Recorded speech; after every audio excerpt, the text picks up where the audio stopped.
Bonjour et bienvenue sur GPTV pour cette nouvelle vidéo. Alors je vais vous parler de Vermine 2047. Alors Vermine 2047 est un jeu de rôle de Julien Blondel. C'est édité par Studio Agathe. C'est une deuxième itération puisque au début des années 2000, Vermine avait vu le jour, toujours créé par Julien Blondel chez 7e Cercle. Donc il a fallu attendre pratiquement 20 ans pour voir revenir Vermine dans les étals des boutiques de jeux de rôle. Alors Vermine, ça vous amène dans un univers post-apocalyptique, donc les personnages, c'est du scénario de survie essentiellement, mais pas que, parce que Julien Blondel a entretenu une sorte d'ambiance à la fois écologique et nihiliste, où les personnages devront résister à l'environnement, à la nature, s'adapter à la nature à travers des mutations, on va voir ça à travers la lecture, mais aussi résister à tous les groupes humains, un peu comme dans Walking Dead par exemple, ou The Last of Us, tous les groupes humains qui se sont adaptés également à l'environnement, mais qui ont eu des manières de procéder nettement plus barbares. Vous avez donc affaire à tout, vous avez des gangs, vous avez des anthropophages, vous avez... voilà. Nous allons voir ça. Le système, c'est le système totem. Alors, je vais juste vous faire un petit descriptif rapide de l'ensemble parce que c'est quand même assez velu. C'est pas du jeu de rôle très léger. C'est du jeu de rôle qui nécessite quand même de l'investissement en temps et en lecture, forcément. Donc, je vais faire un petit survol de totem. Alors, la mécanique est inspirée de celle du premier Vermine, mais avec quelques différences, ce qu'on appelle le système totem maintenant, un système totem qui est voué à se décliner sur d'autres jeux de rôle, on va en savoir un petit peu plus. Donc, Vermine, c'est 3 bouquins. Alors, pour débuter, il vous faut 3 livres. Il vous celui-là, je vais tous vous mettre un petit récapitulatif quand même, on va faire un survol de l'ensemble. Voilà, tout est présenté, bon, pour ce qui est de la version normale, parce qu'il y a une version collector aussi, dans un coffret, enfin, je dirais un étui. Voilà, alors là messieurs de Studio Agathe, franchement, là j'ai ouvert 3 fois, il est déjà tout déglingué, c'est pas terrible, bon, autant mettre un élastique, c'est pareil. Bon, c'est une critique, mais je crois que si je fais un petit peu le point, ça sera la seule critique de l'ensemble. Vous allez voir que tout le reste vaut son pesant d'or et son investissement. Voilà. Alors Vermine, c'est un coffret comme ça. Le coffret La Route, que vous allez découvrir un peu plus tard, qui était un supplément de contexte, qui est sorti en même temps à travers la campagne de financement, et du même acabit, c'est pas plus glorieux, mais bon. C'est le seul petit truc que je peux reprocher à Studio Agathe, c'est ce coffret. Vous voyez qu'il est déjà tout craqué. Il est arrivé comme ça en plus. Voilà. C'est pas terrible. Donc, on va faire une petite découverte de l'ensemble des 3 bouquins. Et bon, après, je vous dirai un petit peu mon ressenti de Vermine 2047. Donc, à tout de suite pour ce feuilletage express. Alors voilà, on se retrouve devant le premier volet de Vermine, c'est Vermine 2047, l'univers, le premier volet de ce triptyque. Alors vous voyez de suite la couverture de Philippe Josselon, très inquiétante, voire horrifique. C'est vraiment l'empreinte visuelle de l'œuvre. On est dans l'horreur, on est dans la survie, et on est aussi dans la découverte de phénomènes naturels, voire surnaturels en fonction, on va voir du niveau de jeu choisi de ce jeu de rôle. Alors on va ouvrir le bouquin, je vais essayer de centrer bien le livre au-dessus de la caméra. La charte visuelle est très belle, elle est sombre, elle n'est pas vraiment faite pour les yeux un petit peu fatigués comme les miens, mais bon, on arrive à s'en sortir quand même, vu que c'est vraiment très bien foutu et très bien mis en page. Alors voilà, alors l'univers est présenté sous la forme d'un carnet de route, d'un journal intime, peu importe, d'un personnage qui va découvrir l'effondrement, ce qu'on appelle l'effondrement, c'est-à-dire que des phénomènes qui vont entraîner la disparition de notre civilisation et les premiers temps du personnage à travers ce nouvel univers, son nouvel environnement et comment elle va s'adapter, etc. Donc c'est vachement bien fait parce qu'en fait, on y découvre, les joueurs peuvent lire ça parce qu'on y découvre via la vision de quelqu'un qui n'est pas initié de tout ce qui se passe autour de lui à travers les informations, puis la disparition des informations, la disparition des réseaux sociaux avec l'arrêt des télécoms et des transmissions visuelles. Et donc la personne va se retrouver tout seul, etc. Et on découvre comment ça se passe, comment elle ressent tout ça à travers son environnement, comment elle arrive à résister, comment elle arrive à s'adapter, voire après à se créer, à se faire une place ou pas au sein de cette nouvelle société sauvage, emplie de dangers et forcément très très individualiste ou pas, comme on a à le voir, parce que les joueurs vont être invités à jouer au sein d'un groupe, voire même une communauté. Alors voilà, vous avez tout le speech, hein, je vais pas vous... Évidemment, on va pas s'attarder, parce qu'il y a 3 bouquins quand même, dans un feuilletage express, ça reste un feuilletage express, on va pas trop s'attarder dessus, mais sachez que c'est vachement bien écrit, ça c'est comme un roman, même si vous voulez pas jouer au jeu, le bouquin, hein, l'univers, vous pouvez y trouver plein d'idées pour vos jeux de rôle, voir si vous êtes un amateur d'anticipation et de post-apocalyptique, même juste pour le plaisir de lire cet ouvrage qui se lit vraiment comme un ouvrage littéraire tout à fait honnête, voire un petit peu mieux, parce qu'on y voit des petites idées de plus, etc. Il y a pas mal on y parle beaucoup du ressenti de la personne. Voilà. C'est un petit peu ce que Julien Blondel a voulu montrer à travers ce jeu de rôle, c'est que c'est un jeu de rôle où aussi l'individu est important, et l'individu à travers sa communauté. L'état des lieux, les rescapés, voilà, vous avez... Alors vous voyez qu'il y a de la lecture, hein. Comme je vous disais, Vermine 2047, c'est du velu, c'est du costaud. Au jour le jour, survivre, voilà, manger, bon, toutes les règles de survie, boire, manger, etc. On vous explique. Et toujours pareil, hein, c'est toujours à travers, vous voyez, j'ai fermé les yeux des milliers de fois, couché à même le sol, sanglé au tronc d'un arbre, sur le toit d'un immeuble, etc. Vous voyez que c'est tout fait à la première personne, on est toujours dans ce cadre. Une description du monde, enfin une description assez rapide du monde, la route alliée, les épaves, l'état. Alors si vous êtes adepte de séries télévisées ou de films post-apocalyptiques, ça va vous parler forcément, hein. On reste dans un univers où les personnages traversent des paysages avec des carcasses de voitures, des vieux immeubles écroulés, envahis par la végétation, voilà, et des dangers qui ressortent un petit peu à droite à travers des groupes devenus de plus en plus primitifs. Voilà. Et aussi quelques communautés civilisées qui vivent en autarcie à travers un système de fortification. On parle des totems. Alors là, les totems, c'est assez important, c'est ce qui fait la richesse du jeu, c'est-à-dire que les totems, c'est un petit peu des symboles qui représentent l'état d'esprit du personnage.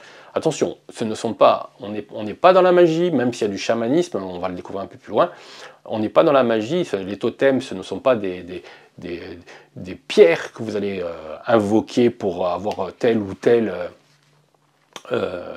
bénéfice. Non, pas du tout. Les totems, c'est ce qui représente un peu votre façon de penser, et c'est en agissant suivant le totem que vous allez bénéficier d'avantages, et si vous agissez contre votre totem, vous allez bénéficier de désavantages. Enfin, je grossis un petit peu le trait, mais c'est un petit peu ça, en sachant qu'il y a le totem de la communauté, dans laquelle vous faites partie, et le totem personnel de votre personnage, qui lui peut être différent, et s'il est différent, ça peut avoir quelques petites incidences, justement, sur l'ensemble du groupe.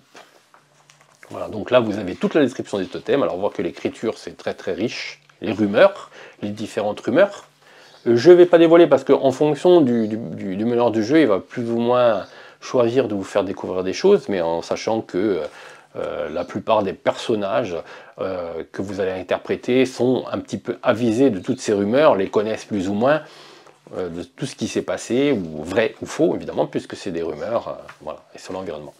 Les autres, évidemment, on parle toujours des autres depuis les séries les plus récentes comme Walking Dead. Les autres, c'est aussi l'ennemi. L'ennemi, ce n'est pas que l'environnement, c'est bien mis en valeur ici. L'ennemi, c'est aussi les autres humains, les autres communautés humaines. Voilà.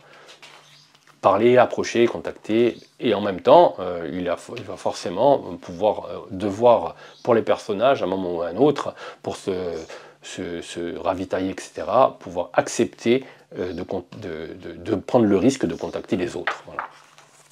Voilà. Alors ça se passe en France, hein, évidemment. Julien Blondel a fait un jeu qui se déroule en France.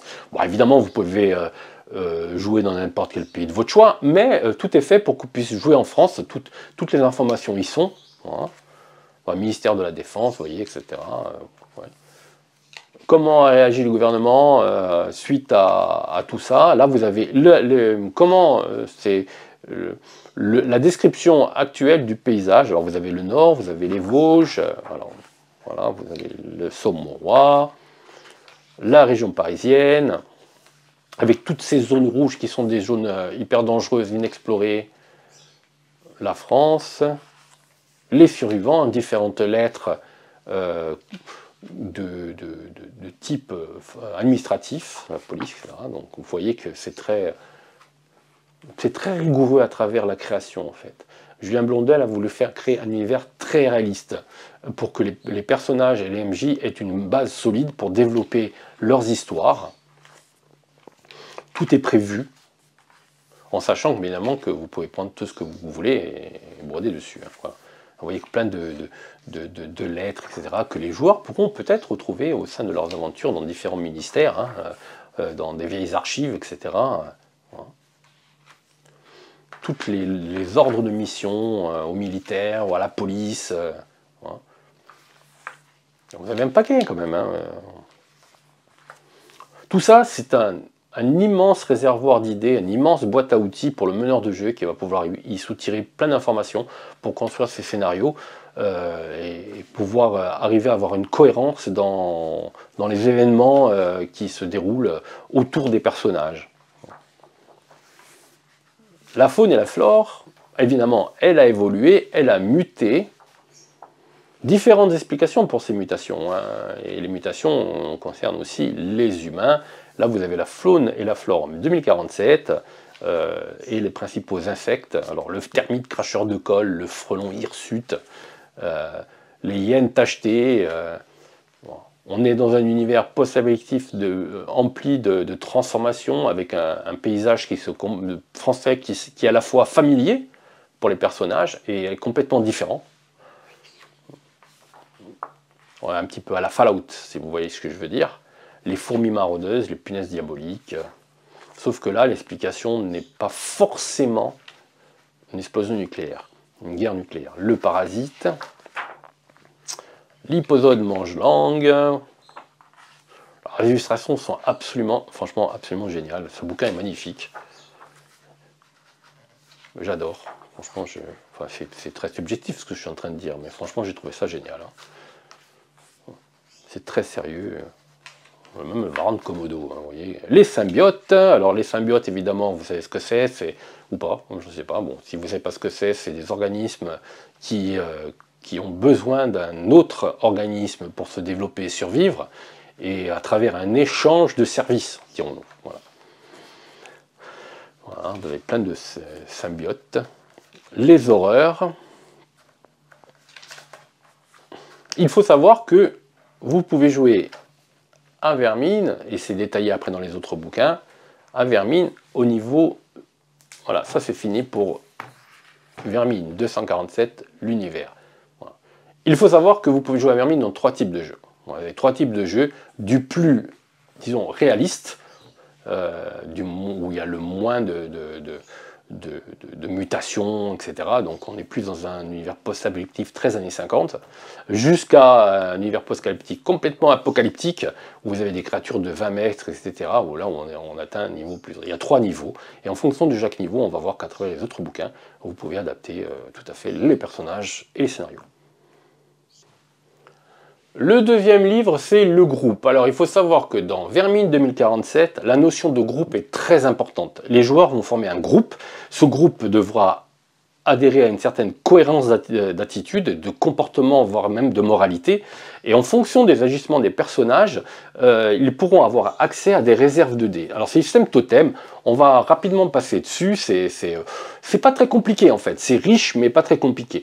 Le groupe, ce bouquin présente comment créer un groupe, et ensuite, vous avez un chapitre et comment créer un personnage. On va de suite voir de quoi il en retourne. Voilà, c'est le groupe. Alors, vous voyez que le bouquin est, bon, évidemment, il est dans la même ambiance, hein, c'est le même style. Bon. Le bouquin, évidemment, c'est la même chose. Alors, étape de création d'un groupe. Vous voyez qu'on commence par le groupe. Alors, le but du jeu, c'est de créer un groupe cohérent. Qu'est-ce que ça veut dire un groupe cohérent? C'est-à-dire que c'est un groupe qui va obéir à une moralité, une façon d'agir qui est en rapport avec leur totem. Comme je vous disais tout à l'heure, le totem, ça n'a rien à voir. Les joueurs sont même inconscients de cette notion de totem. Il y a juste le joueur qui le sait, le personnage, pardon, n'ont pas forcément, à part si vous êtes un chaman, n'ont pas forcément conscience conscience de ce totem, c'est très très important. Voilà, vous avez le concept. Alors vous pouvez créer tout à fait bah, évidemment c'est collégial, hein, tous les joueurs devront être présents, aidés par évidemment le meneur de jeu.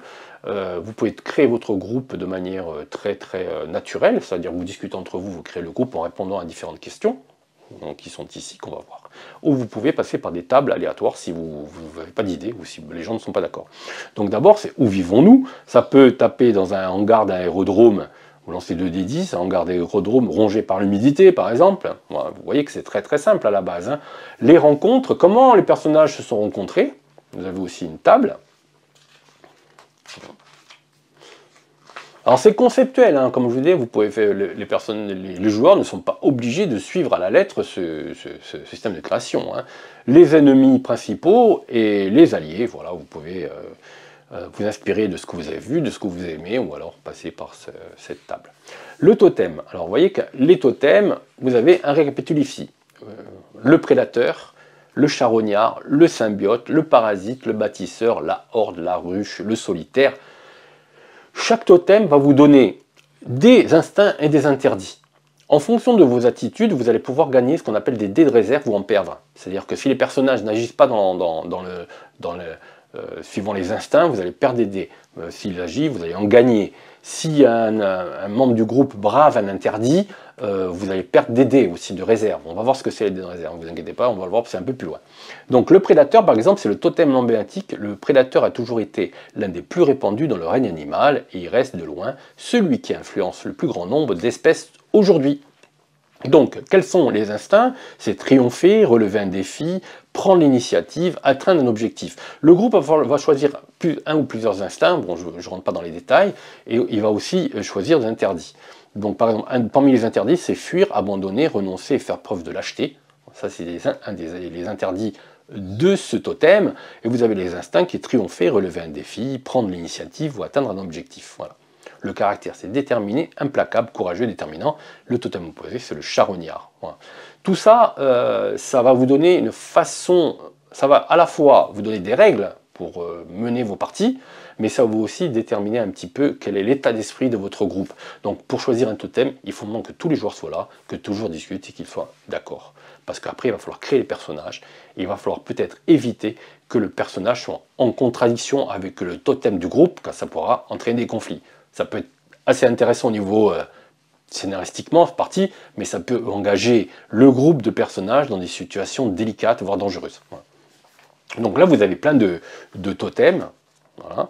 Les capacités de groupe, évidemment, chaque totem va amener des capacités de groupe qui vont vous donner quelques petits bonus. Voilà. Vous avez un objectif majeur du groupe, vous pouvez tirer un dé. Si vous faites nous voulons trouver une communauté qui nous corresponde pour nous installer durablement, vous pouvez décider de manière collégiale un objectif particulier pour vous-même. Hein. Vous avez les objectifs majeurs et les objectifs mineurs, comme dans beaucoup de jeux de rôle. L'objectif majeur, c'est sur du long terme. Les objectifs mineurs, c'est du moyen terme. Quand on remplit un objectif mineur, on a des bonus, on acquiert des capacités supplémentaires, etc. Voilà. Voilà. Par exemple, la plupart du temps, quand on réussit un objectif mineur, on gagne des dés de groupe supplémentaires, 5 dés. Hein, voilà, tout à fait. Alors la réserve de groupe dépend du nombre de personnages. Voilà, donc du joueur qui le compose. Elle débute à 3 dés et gagne 1 dé par personnage dans le groupe avec un minimum de 10 dés.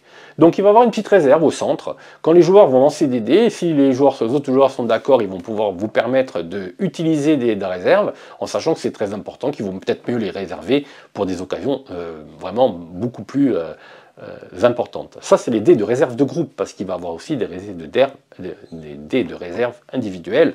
Voilà. Donc vous voyez que c'est quand même un petit peu assez évolué. L'évolution de la réserve, ça peut monter, ça peut diminuer, comme je vous l'ai expliqué. Le moral, alors en fonction de plus vous utilisez des dés, plus le moral du groupe baisse, et plus le moral du groupe baisse, plus les personnages ont des malus, des pénalités, dirons-nous, voilà. Vous avez tout est résumé ici à travers des petits tableaux. Hein.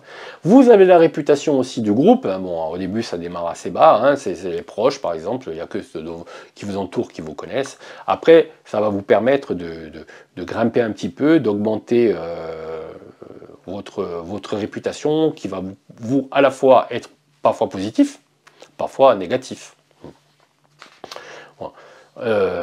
Là, les profils de groupe, vous pouvez choisir un profil de groupe. Si vous êtes un peu paumé, vous avez différents profils avec les motivations, les communautés. Ça s'appelle les communautés. Vous avez différents types. Ici, vous avez tout un récapitulatif de tous les groupes qui existent, voilà. Enfin, qui sont proposés, pardon, qui existent.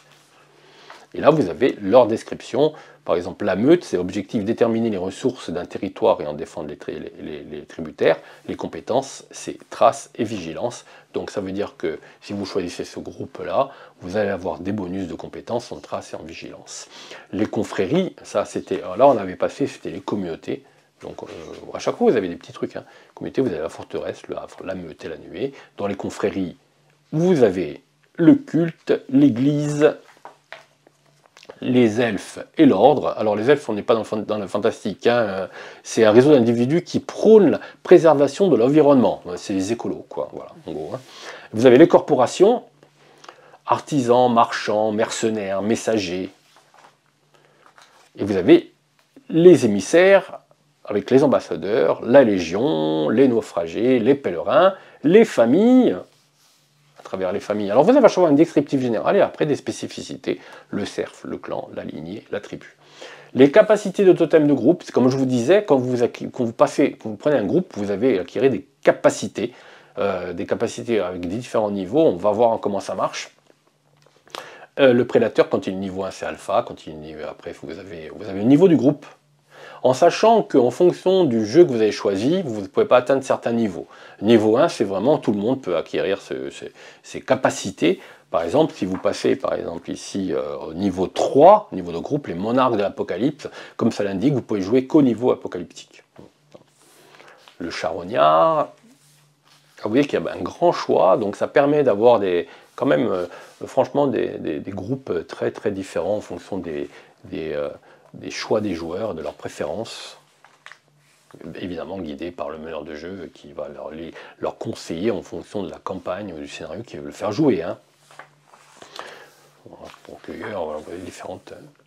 Et là, maintenant, on arrive au tirage de personnages. Donc, le concept du personnage, alors, pas de panique, c'est pas simple, mais vous avez plein de profils.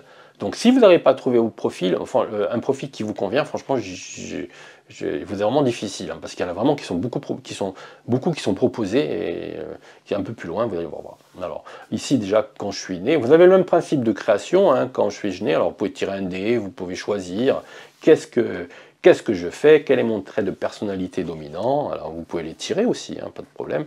Vous allez choisir aussi un totem, alors comme je disais, il vaut mieux que ce totem soit un petit peu en lien avec le totem du groupe. Évidemment, il n'est pas nécessaire de tirer un totem prédateur si vous avez un groupe prédateur. Hein.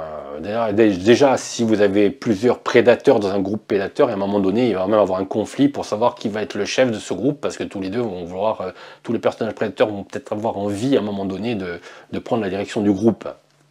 Donc, c'est pas forcément nécessaire, mais ce qui est intéressant, c'est quand même prendre pas quelque chose qui, si vous êtes un prédateur, prendre un personnage ruche, c'est quand même un petit peu compliqué. La ruche privilégiant la communauté, l'assistance, etc.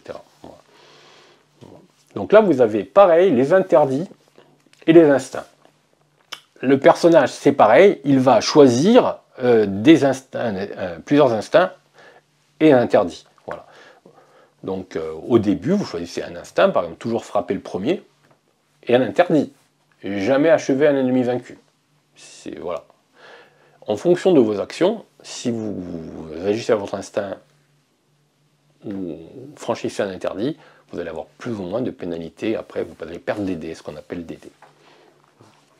Passé à venir, d'où je viens, comment était ma vie. Vous voyez que tout est fait vraiment.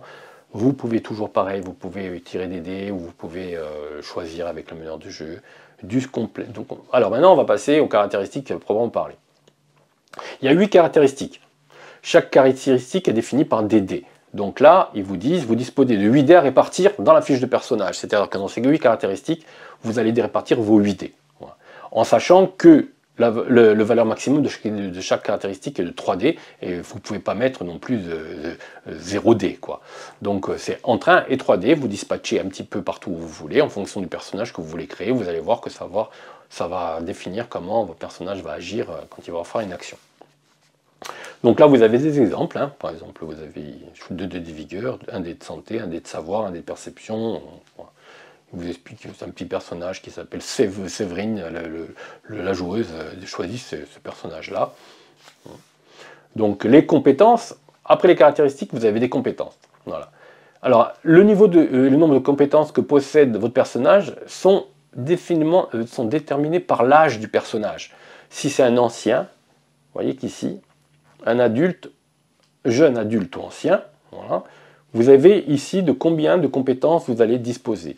Par exemple, si vous êtes un jeune, vous avez 4 compétences au niveau débutant, 2 compétences au niveau confirmé, aucune compétence au niveau expert, et 2 points libres que vous allez pouvoir distribuer un petit peu partout, dans les différentes compétences. Les spécialités, chaque personnage dispose d'une spécialité gratuite. Voilà.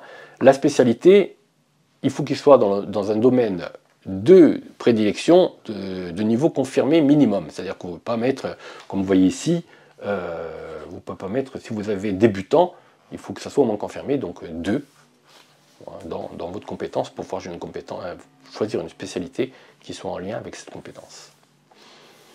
Le système de blessure, c'est un système de blessure assez sophistiqué, puisque on doit calculer d'abord la valeur de chaque seuil de blessure, légère, grosse, en fonction de votre caractéristique santé, et ça vous donne le nombre de cercles de blessure de chaque type, voilà, qui est défini par l'âge du personnage. Voilà, donc en fonction de l'âge, vous voyez que jeune c'est 4 cercles, adulte c'est 4 cercles, ancien c'est 3 cercles, quand c'est une blessure, pour atteindre une blessure légère. Grave, là c'est le seuil, c'est la santé. Hein. Donc grave, c'est santé plus 3, c'est-à-dire que quand vous subissez santé plus 3 en blessure, vous cochez jeune, adulte et ancien, et en santé plus 7, voilà, c'est blessure grave quand même, jeune, adulte et ancien. Vous cochez, en fonction de, quand vous n'avez plus de rond, évidemment, ça grimpe. Voilà. Et en fait, quand vous cochez là votre dernière blessure grave, c'est là que les choses deviennent compliquées. Les particularités, donc ces différentes capacités, ces ajustements divers et variés.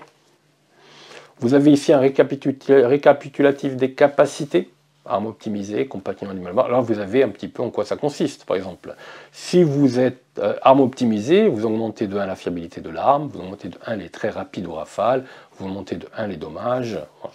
Ça, c'est les éléments historiques.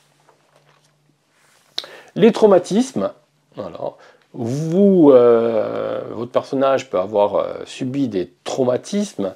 Ces traumatismes-là vont vous amener des handicaps dans le jeu. Ouais, et là, vous avez la liste de tous les traumatismes. Les adaptations, alors c'est différentes mutations. Les adaptations, c'est pareil, c'est en fonction du niveau de jeu que vous avez choisi. Ouais, le niveau de cauchemar, qui est le niveau 2, introduit des adaptations supplémentaires, et le niveau apocalypse introduit des mutations, adaptations, mutations encore plus fortes. Voilà. Là, vous avez toutes les... Bon, c'est classé adaptation 1D, vous avez là. Bon, c'est les plus simples, adaptation 1D. Hein, vous avez endurance, hein, votre personnage, il est dur au mal. Adaptation 2D, c'est là. Les mutations, évidemment, c'est en mode apocalyptique. Exosquelette, musculature surdéveloppée. La réputation du personnage, les relations intergroupes ou extra-groupes ou collectives.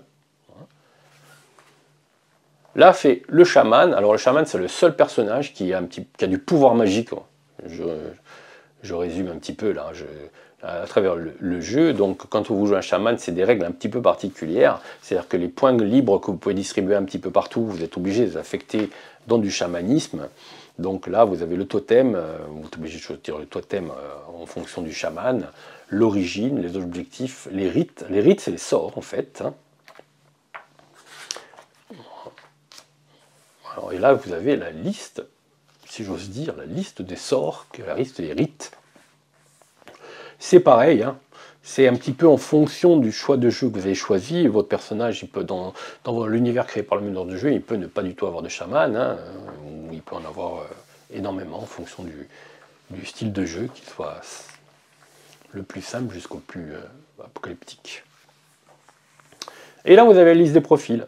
Alors, vous voyez qu'il y en a quand même énormément, et ça s'est classé.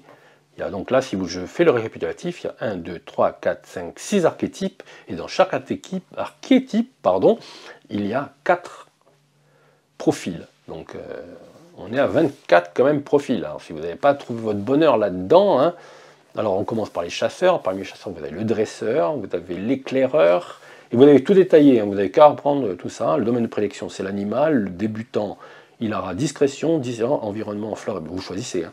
Confirmé, alimentation, arme de tir, lancer trace, expert, animalisme, faune. Toutes les spécialités sont regroupées ici. Vous avez un petit descriptif. L'éclaireur. Les combattants sont ici. L'artificier, le bourreau, la sentinelle et le soldat. Les nomades. Les spécialistes, le leader, le mentor, le soigneur, toujours utile un soigneur, hein, le virtuose, les survivants, le gardien, l'invisible, l'orphelin, les chamans sont ici, différents types de chamans, l'animiste, le mimétique, le sorcier, les capacités de totem de personnage, en fonction évidemment de votre personnage, comme je vous ai dit, vous allez acquérir des capacités. Le niveau, c'est pareil, ça détermine le niveau de jeu, pas le niveau du personnage, attention, le niveau de jeu choisi. Donc là, c'est niveau 1, connais ton ennemi, c'est carrément bénéficier d'un bonus de plus 1 dé sur toutes vos actions d'opposition mentale ou sociale face à un adversaire agressif. Voilà, par exemple. Et si vous prenez par exemple un niveau 3, machine à tuer, le personnage porte une telle pluie de coups à ses adversaires qu'il s'en trouve toujours un pour blessé. Voilà. Niveau 3. Le symbiote, le parasite, la horde, la ruche, le solitaire, le matériel de départ. Là aussi, vous avez à acquérir un matériel que vous pouvez acheter ou que vous pouvez avec des dés en plus ou qui vous est attribué. Et chaque matériel, là vous avez un petit peu descriptif, le matériel indispensable, etc. Voilà. C'est léger, ça vous laisse différentes possibilités qui sont reprises aussi dans les règles. Hein. La phase collective. La phase collective, c'est l'expérience. On gagne de l'expérience. On gagne des dés et on doit faire des jets d'expérience. Alors tous ceux qui se rappellent qui connaissent le basic role playing, c'est à peu près la même philosophie. Hein. C'est-à-dire que c'est pas parce que vous avez acquis des dés d'expérience que vous allez forcément grimper dans vos caractéristiques. Il va falloir lancer ces dés et en fonction du résultat, vous allez gagner des bonus ou pas. Voilà. Les phases d'expérience, c'est les phases de repos, etc. Bon là, c'est assez traditionnel. Quand on obtient des objectifs, évidemment, on gagne des dés d'expérience. Et là, on dépense les dés d'expérience, ça s'appelle l'apprentissage. Et en fonction du niveau que vous voulez passer, par exemple, vous avez la difficulté. Ça peut être 9, en sachant que c'est du D10, attention. Hein. Les bonus, vous pouvez changer de totem, vous avez les options pour changer de totem, vous avez le matériel, l'expérience du groupe. Le système de vote, évidemment, c'est communautaire, donc vous avez du vote. Des conseils pour créer la communauté dans laquelle vous êtes. Voilà. Principe de groupe, la géographie, le type de jeu choisi, la taille de la communauté, les membres de la communauté. Vous avez plein de tables qui vous lancez des dés, vous pouvez construire ça. La gestion de la communauté en fonction de sa taille, les ressources nécessaires, hein, la sécurité, l'évolution des différentes jauges de votre communauté. Là, vous avez plein d'éléments, d'événements.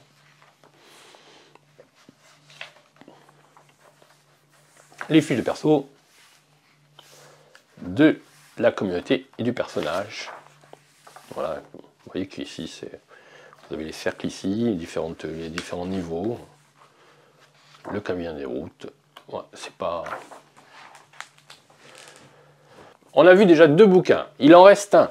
Celui qui reste, ça s'appelle, il est là, je vous le sors, il s'appelle Les règles. Voilà. Alors les règles, bon, Le meneur de jeu, c'est pour le meneur de jeu doit bien connaître ça, les joueurs éventuellement peuvent aussi le consulter. Alors, on va de suite voir de quoi consistent ces règles. On se retrouve encore devant le bouquin Vermine 2047, les règles.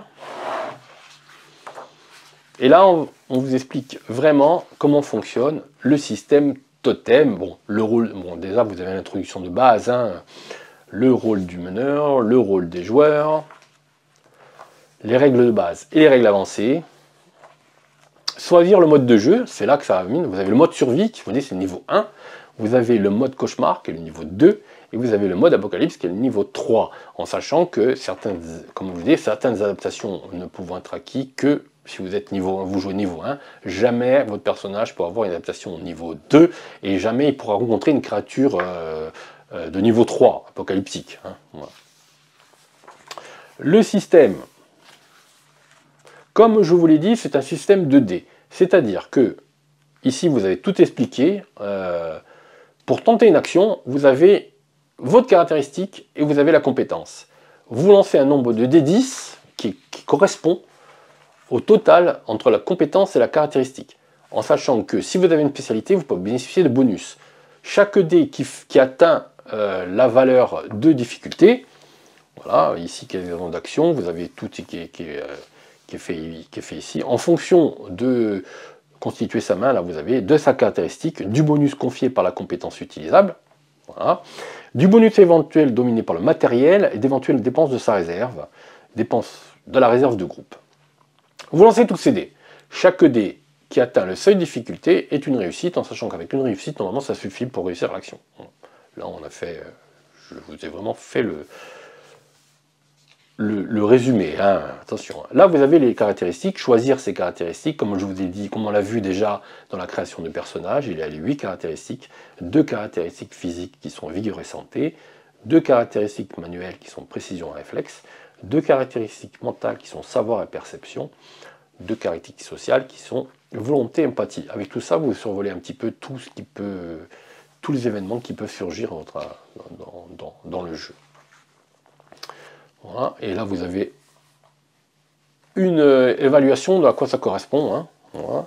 La valeur, l'évolution des caractéristiques. Les compétences sont ici. Voilà, vous avez toutes les compétences. En sachant que vous avez le niveau de rareté de la compétence qui est ici. Voilà. Et la rareté est réduite en fonction de les anciens, par exemple, ici, civilisation, c'est plus 2, c'est 1, parce que les anciens, ils en savent un peu plus. Voilà.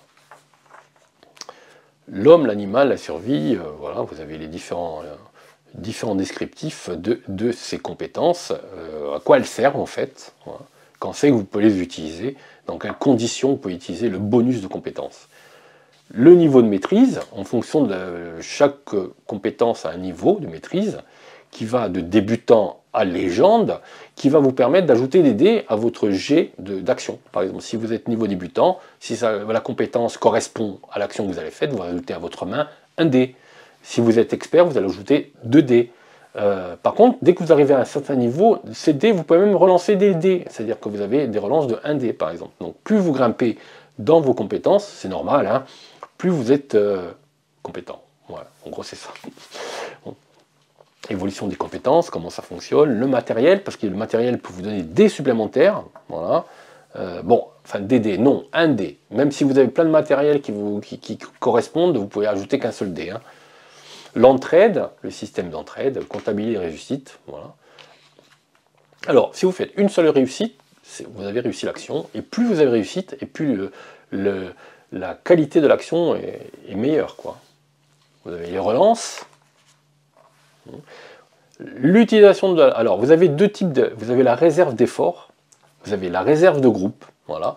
Alors, pour traduire, je vais vous faire un petit descriptif ici, la réserve d'effort, qu'est-ce que c'est?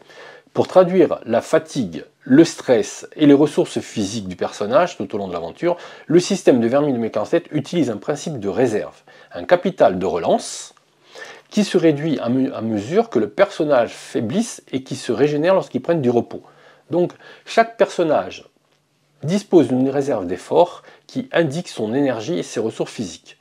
Puiser dans la réserve d'effort va permettre aux joueurs de relancer des dés. Voilà. Ça veut dire que le personnage va se dépenser physiquement. Donc un dé d'effort permet d'obtenir une relance supplémentaire. On peut dépenser autant de dés d'effort que la valeur de la caractéristique utilisée au moment de l'action.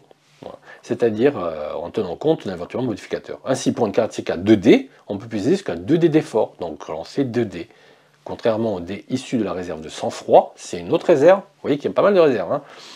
Puiser dans la réserve d'effort, c'est fait après avoir lancé les dés. Donc vous lancez les dés, vous voyez que c'est pas bon, vous pouvez utiliser votre réserve d'effort. Voilà. Par contre, vous allez voir que utiliser les réserves d'effort, ça a un prix. La réserve de groupe. Les joueurs ont accès à une réserve de groupe, comme je vous disais, quand vous avez créé votre personnage, vous avez accès à une réserve de groupe qui est à 3 dés plus le nombre de joueurs. Vous allez pouvoir piocher des dés aussi si les groupes sont d'accord. Voilà. Échec, réussite en cas d'opposition, les spécialités, les résultats automatiques, la difficulté avec des handicaps, voilà. Handicap de circonstances, handicap de compétences. Les handicaps, ça vous enlève des dés. Hein. Ça ne change pas la valeur que vous devez atteindre, ça vous enlève des dés. Déterminer le résultat de l'action. La règle de combat, c'est à peu près la même chose, hein, en fait. Hein. Ça ne change pas grand-chose. Qu'est-ce qu'un combat?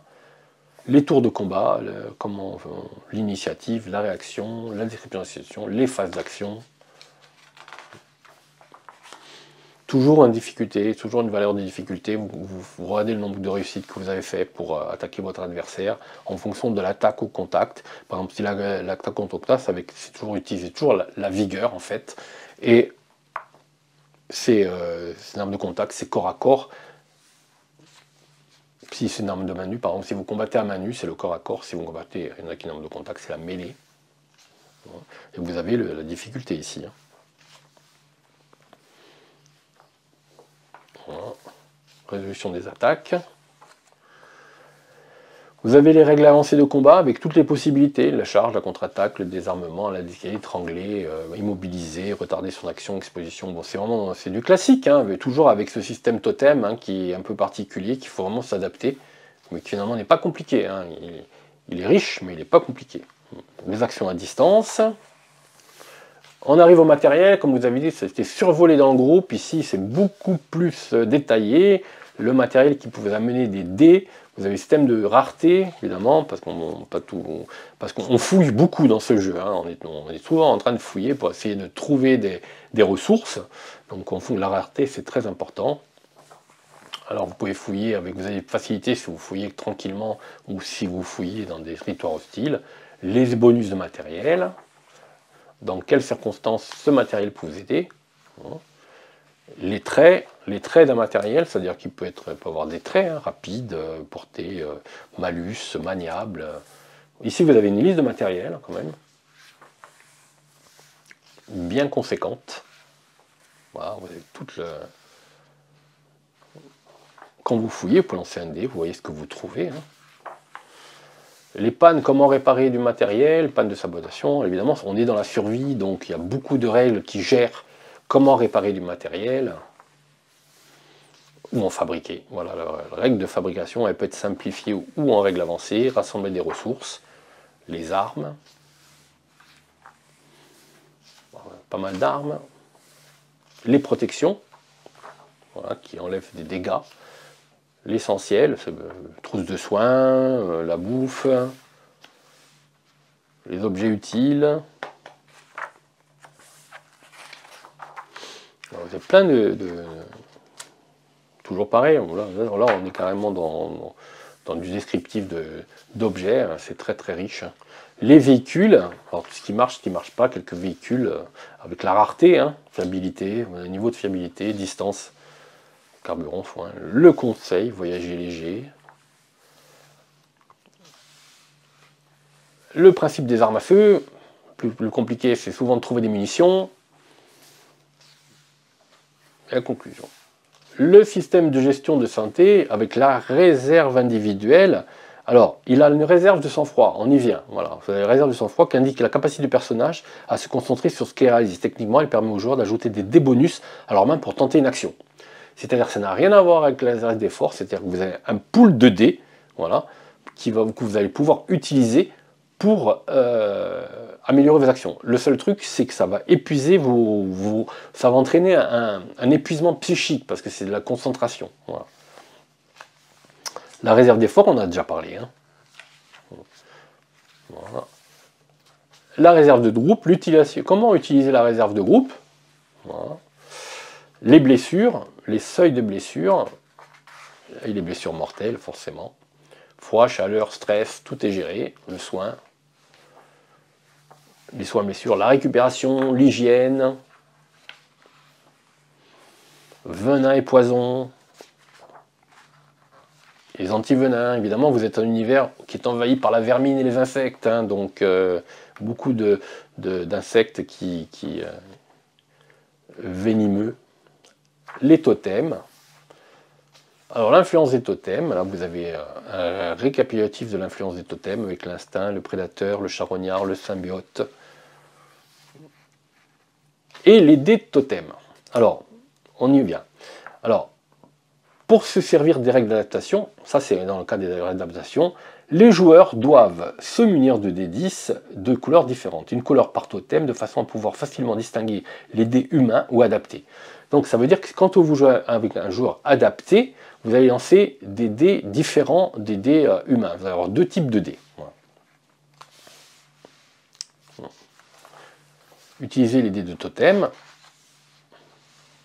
Donc, vous pouvez remplacer, si vous avez des totems, vous pouvez remplacer vos dés normaux par des dés totems. Et ces dés ne sont pas des bonus, ils ne s'ajoutent pas, vous lancez comme n'importe quel dé. Voilà.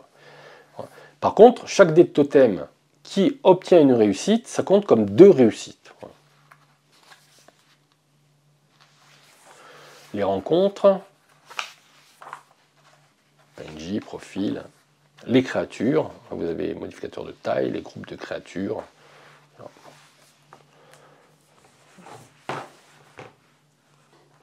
Voilà, je vous ai fait un petit tour rapide de Vermine. Évidemment, c'est compliqué de rentrer dans les détails. Je vous ferai prochainement une vidéo de tirage de personnages. Vous pouvez découvrir un petit peu, ou même un système où vous pourrez découvrir un peu plus la mécanique totem. Mais donc, qu'en penser? Alors, honnêtement, Vermine 2047, moi je l'attendais énormément, ce jeu, je ne suis pas déçu. C'est du super boulot. La maquette est magnifique. En passant l'étui, hein, c'était une boutade destinée à Studio Agathe. Le reste, c'est vraiment de la super qualité. À l'intérieur, la mise en page, franchement, et moi quand j'ai lu le bouquin, j'ai lu et relu les bouquins, je n'y ai pas trouvé vraiment de difficulté de lecture, ni de coquilles, etc. Bon, il y en a peut-être, hein, j'ai sûrement raté des coquilles, mais personnellement, ça ne m'a pas frappé du tout. Le système totem, honnêtement, c'est du costaud. Et il faut du temps pour s'adapter. Il faut aussi beaucoup de temps aussi pour créer un personnage. Donc c'est pas un jeu de rôle one shot, quoi. C'est pas, si vous allez vous lancer dans le Totem 2047, c'est pas pour faire une partie un soir et dire les gars, on fait une partie de Totem ce soir, une partie de Vermine 2047 ce soir. Non, c'est pas du tout ça. C'est un jeu qui nécessite de l'investissement de la part des joueurs, de la part du meneur du jeu. Il y a beaucoup de lecture quand même. Il va falloir expliquer aussi aux joueurs tous les principes. Il va falloir développer le totem, leur expliquer pour qu'ils choisissent un totem qui correspond à leur personnage. Il va falloir leur détailler un petit peu quelle influence peut avoir le totem du personnage sur le groupe en fonction du totem du groupe. Bref, c'est pas si simple que ça. Il y a des tas de réserves de dés qu'on peut utiliser. Bon, donc c'est un jeu qui nécessite quand même à la fois des joueurs, diront, confirmés, on va pas aller jusqu'aux joueurs, le vieux grenard du jeu de rôle, etc., qui adore Rollmaster. Non, pas du tout. On est quand même dans un système plus accessible, mais ça nécessite quand même pas mal de choses. Donc moi, j'étais assez surpris que Julien Blondel ait choisi un système comme ça, parce qu'il est assez proche d'ailleurs hein, du premier truc, sauf que si je me souviens bien, à l'époque de Vermine tout court, on lançait un nombre de D10 et on faisait le total des D10 pour rester. Bon, le concept est quand même assez proche. Donc là, c'est un nombre de réussites et en fonction du nombre de réussites, on réussit plus ou moins bien l'action, on la rate. Mais tout ça, c'est un détail parce que le reste, c'est vraiment bien foutu. Franchement, et l'univers, il est vraiment accrocheur, quoi. Si vous aimez le post-apocalyptique, franchement, je crois qu'en ce moment, je ne sais pas s'il y a mieux. Honnêtement, je vous le dis de suite, je ne sais pas s'il y a mieux. Cet univers de Vermine 2047, où on avait vraiment accroché quand on avait découvert le kit, on avait fait le scénario d'introduction, tous les joueurs avaient trouvé ça absolument génial. Là, là c'est beaucoup plus touffu, hein, c'est beaucoup plus approfondi, mais on retrouve l'esprit de ce kit, c'est-à-dire cet univers post-apocalyptique, où vous pouvez jouer à différents niveaux.